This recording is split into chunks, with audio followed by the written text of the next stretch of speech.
Le Seigneur Jésus-Christ reviendra. Sa seconde venue, ce sera un jour de jugement où Jésus gouvernera et régnera suprême. La seconde venue sera un moment de joie et de grande gloire pour les croyants.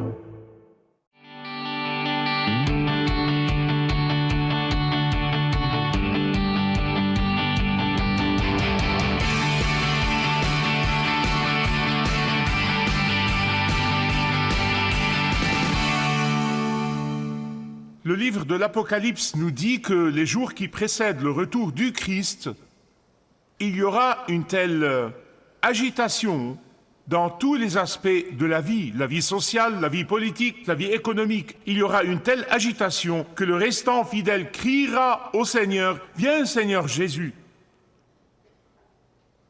Un autre signe de la proximité du retour du Christ, la Bible a déclaré que l'amour de beaucoup de gens se refroidira. Je peux vous dire que ceci a déjà commencé. Et c'est pourquoi Jésus, dans Luc chapitre 12, verset 37, il dit « Bénis sont ces serviteurs que le Maître trouvera éveillés quand il reviendra. » Maintenant, la Bible utilise ce mot « éveillé », ce qui signifie « anticipant, attendant le retour du Seigneur ». Attendant avec impatience. Quand la Bible parle d'être éveillé, elle veut dire en se préparant pour sa venue. Maintenant, bien-aimés, écoutez-moi, s'il vous plaît. Il n'y a aucun doute que le Seigneur Jésus-Christ reviendra. Sa seconde venue ne sera pas comme sa première venue. Sa seconde venue sera un temps pour la rédemption complète du croyant. La deuxième fois, ce sera un jour de jugement. Sa seconde venue sera un temps où Jésus gouvernera et régnera suprême. Sa seconde venue sera un temps où ses serviteurs vont régner et gouverner avec lui. La seconde venue sera une occasion de voir nos proches qui sont morts dans le Seigneur. La seconde venue sera un temps où les récompenses des croyants seront distribuées. La seconde venue sera un moment de joie et de grande gloire pour les croyants. C'était l'attente de la toute première Église, l'Église première. Et c'est pourquoi ils se saluaient les uns les autres avec ce mot « Maranatha ». M-A-R-A-N-A-T-H-A. Maranatha. Pouvez-vous le dire avec moi? Seigneur, viens vite. Et ici, au chapitre 3, il dit que ces faux enseignants et prédicateurs, ils vont nier, ignorer, saper ou autrement mépriser la réalité du retour du Christ. C'est toujours un signe révélateur. Tout d'abord, il a dit « Sachez que dans les derniers jours, les moqueurs, certaines traductions disent « railleurs », augmenteront et ils seront plus nombreux à la fin des temps. Ils viendront, mais ils augmenteront en nombre dans les derniers jours. Ils ne vont pas seulement afficher leur immoralité, mais ils vont simultanément ignorer toute pensée de jugement futur. Pierre présente la seconde venue du Seigneur Jésus-Christ comme un fait, un événement futur. Il arrivera. Il dit que vous gardez ce retour du Christ au premier plan de vos pensées, au premier plan de toutes vos prises de décision, au premier plan de vos relations sociales, au premier plan de votre planification financière. Vous devez garder la pensée de la venue de Christ constamment tout au long de votre journée. Il a déclaré « J'écris cette seconde lettre dans le but distinct de vous rappeler que ce grand jour viendra. » Alors méditez là-dessus. Verset 3. Il dit que la vraie raison pour laquelle ces faux enseignants nient la seconde venue du Christ est leur propre convoitise et leur sensualité. Qu'est-ce que cela veut dire? À cause de leur sensualité ou acceptation de la sensualité, ils détestent la pensée du jugement divin.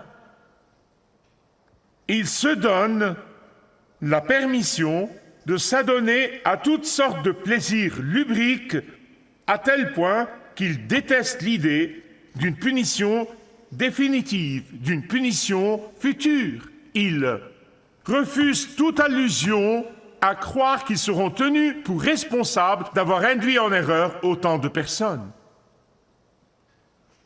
Et le contraire est vrai. Le contraire est vrai.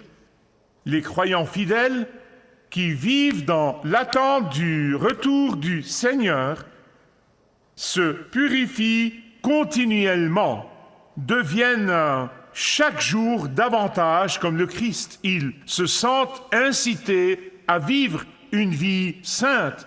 Ils sont encouragés par leur récompense, que le jour de leur récompense pour leur fidélité approche et que personne ne peut leur prendre ceci. Verset 4.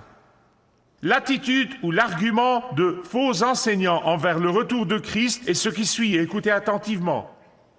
Vous, les croyants, vous dites que le Christ reviendrait depuis 2000 ans. Rien ne se passe. Avez-vous entendu ça? Tout ce que je vais vous dire à partir de ce moment-là, c'est quelque chose que j'ai entendu dire ou lu. Alors ils disent, Jésus ne revient pas personnellement pour emmener ses croyants au ciel. Le paradis et l'enfer sont un état d'esprit. Ils vous diront que les chrétiens qui croient en la Bible crient au loup depuis si longtemps que nous ne les croyons plus, que ces matraqueurs de la Bible, ils ont prêché le jugement à venir et rien ne se passe. Que ces chrétiens, ou ils disent vous les chrétiens, vous parlez de la destruction de la terre depuis trop longtemps, mais nous allons sauver la planète Terre. Il n'y a aucune preuve empirique que le jugement est à venir. Il y a une explication naturelle à tout ce qui se passe. Nous sommes tous pris dans une toile d'évolution naturelle et Dieu fait partie de cette évolution et Dieu évolue constamment avec nous et Dieu est pris dans ce tourbillon de changement et il ne peut rien y faire. Un de ces faux enseignants a dit ce qui suit, écoutez-moi, il a dit, si vous supprimez le mot Dieu et vous le remplacez par le mot changement, vous obtenez la même chose. Je veux hurler quand il dit que le changement est égal à Dieu et que Dieu est égal au changement. Et je veux dire non et 1 million de non. Ils disent que chaque changement, y compris le changement vers la perversion, est l'antithèse de la parole de Dieu et de la loi de Dieu, est synonyme de Dieu, que Dieu permet réellement ce changement, que Dieu veut ce changement parce que Dieu lui-même évolue et change. Pierre appelle ces gens des moqueurs.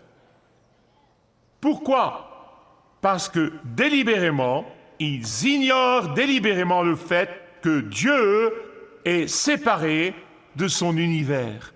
En effet, Dieu est au-dessus de l'univers. Que Dieu n'est pas comme ce Dieu imaginé par l'auteur de The Shack qui disait qu'il luttait avec nous, qu'il était dans la confusion avec nous, et que Dieu, il apprenait avec nous. Je veux dire non et 1000 fois non. Dieu est au-dessus de l'univers. Dieu contrôle son univers. Il est le seul à maintenir l'univers entier par le pouvoir de sa parole.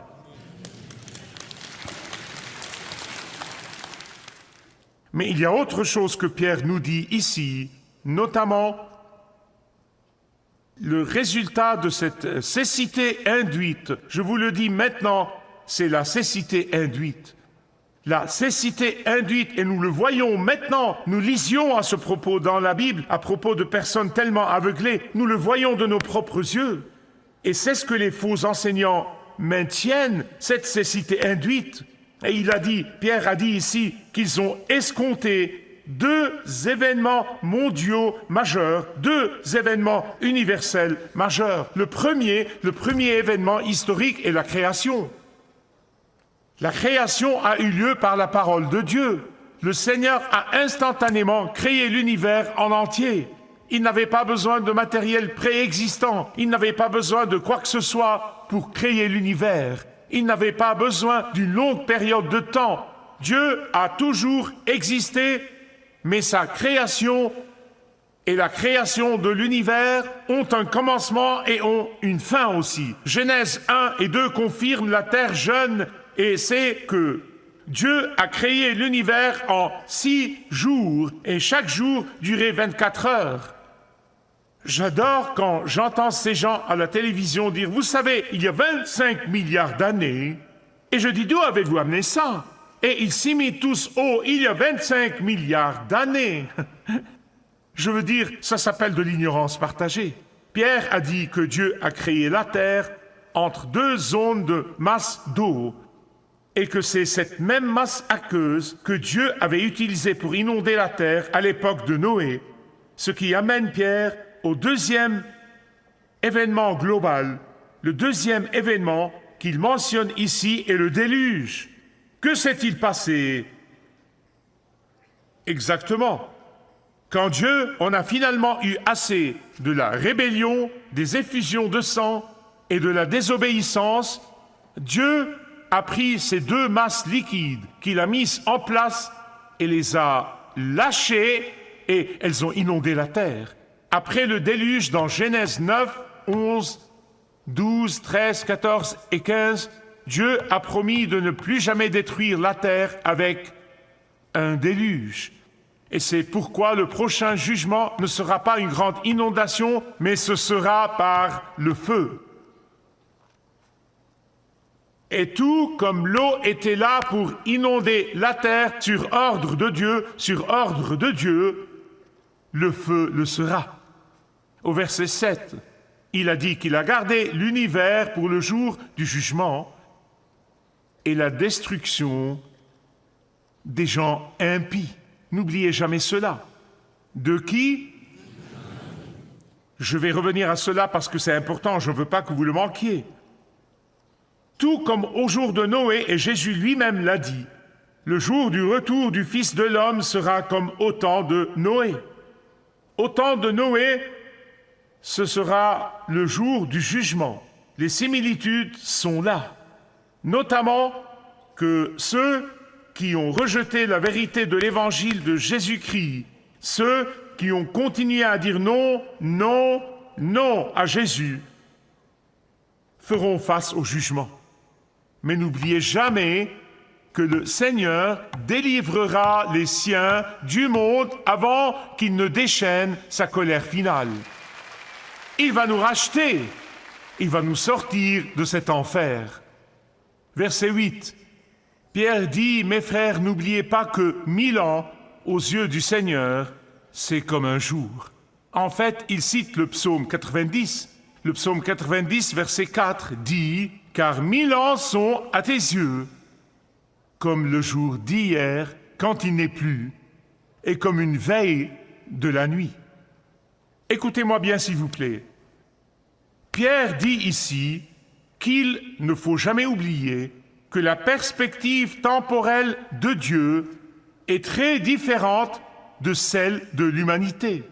Les personnes finies ne peuvent pas confiner le Dieu infini dans leur capsule temporelle.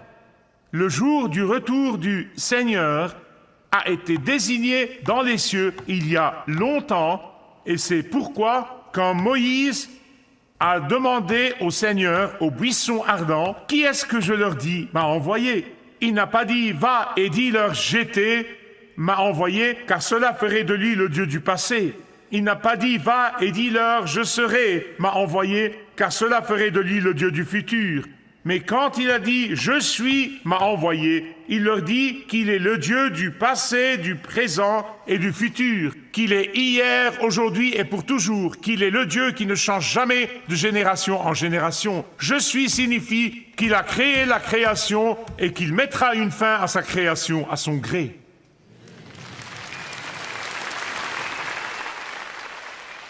Amen. Amen. Merci Seigneur. Merci Seigneur. Verset 9. Pierre soutient son enseignement concernant la seconde venue en faisant appel au caractère de Dieu lui-même. Écoutez, tout argument qui est séparé du caractère de Dieu, qui ne repose pas sur le caractère de notre Dieu, peut tomber en morceaux. Mais tout argument fondé sur le caractère de Dieu Et ces relations dans le passé est un bon argument. C'est un argument fort. Et le pouvoir de cet argument ici au verset 9, il a dit que la raison pour laquelle Christ n'est pas encore revenu est que Dieu est si patient avec les pécheurs. Dieu attend, et cela est dû à sa grâce et à sa patience. Ce n'est pas parce qu'il n'est pas indéfini, et ce n'est pas parce qu'il est impuissant, et ce n'est pas parce qu'il est distrait. Non, le contraire est vrai, parce qu'il est miséricordieux et endurant, il tarde pour que les pécheurs élus puissent se repentir. S'il vous plaît, écoutez-moi bien. Tout comme Dieu a envoyé son Fils, et comme Hébreux 1:1 nous le dit, il l'a envoyé pour la première fois dans la plénitude du temps. C'était le temps qu'il a choisi, et alors il enverra son Fils une seconde fois dans la plénitude du temps, son temps. Verset 10. Pour tous ceux qui ne l'attendent pas, il va venir soudainement et de façon inattendue. Tout comme les 5 vierges. Elles dormaient toutes, elles dormaient physiquement, mais 5 étaient prêtes, elles attendaient, elles anticipaient, et les 5 autres étaient tellement occupées par les distractions de la vie qu'elles ont oublié ce grand jour. Elles ne l'attendaient pas.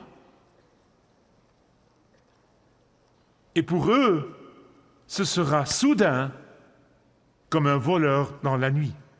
Le ciel et la terre passeront, et ici, quand il parle du ciel, il parle de l'univers visible, il parle de l'espace intergalactique.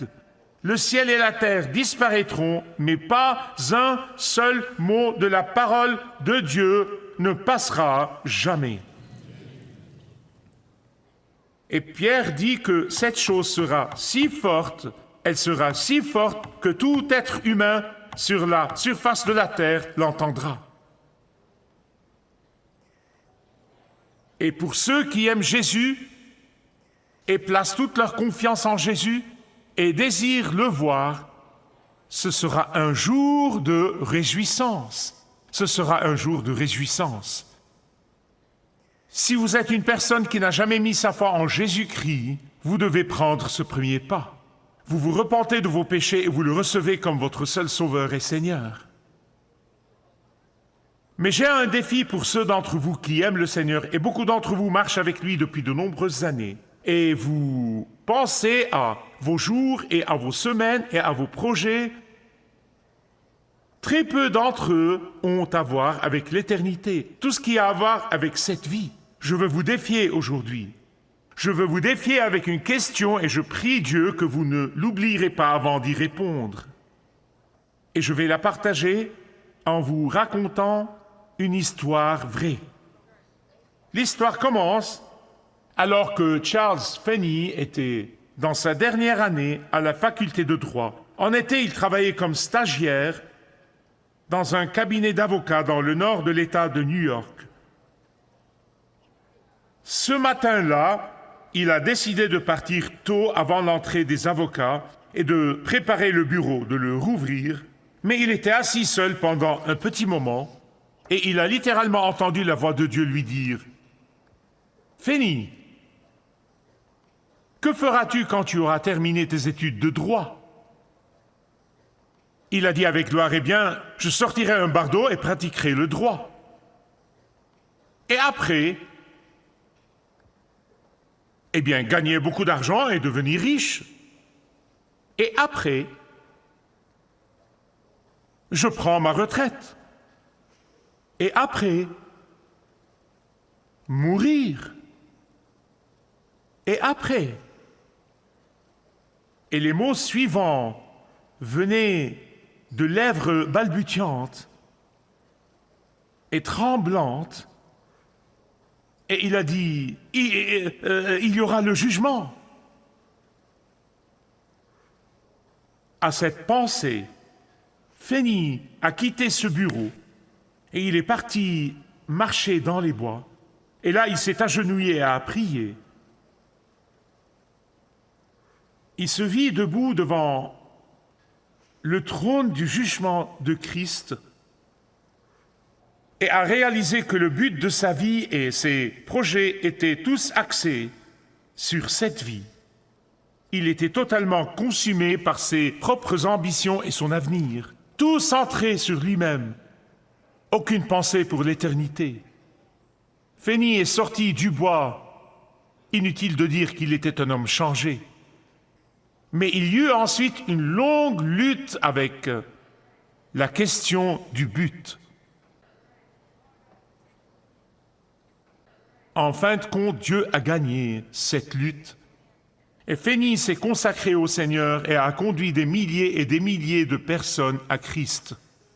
Beaucoup de gens disent que la vie de cet homme a eu des répercussions pendant de très nombreuses années dans cette région.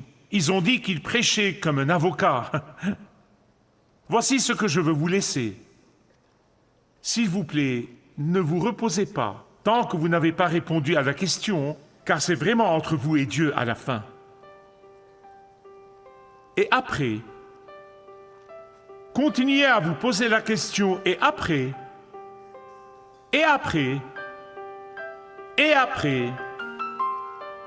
laissez le Saint-Esprit changer toute réponse que vous pourriez donner qui ne soit pas centrée sur l'éternité. Laissez Dieu vous parler.